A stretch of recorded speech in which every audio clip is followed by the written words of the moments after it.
Είναι η πιο παλιά εκκλησία της Ερήφου αυτή, παιδιά.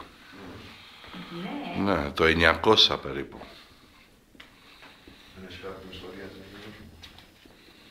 Και έχει και περίεργη αρχιτεκτονική, είδες, με κεραμίδια, ας πούμε.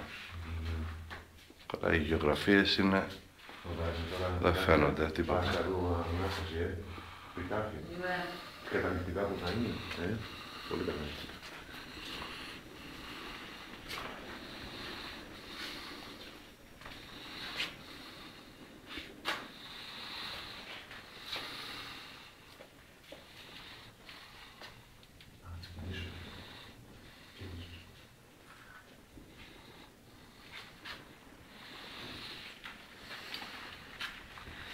Με τα βυζαντινές εικόνες.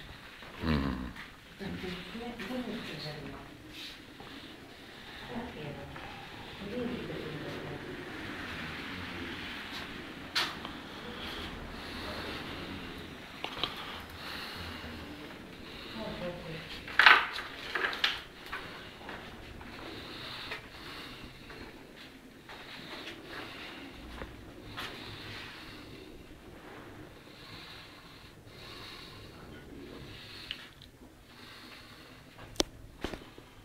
Έχουν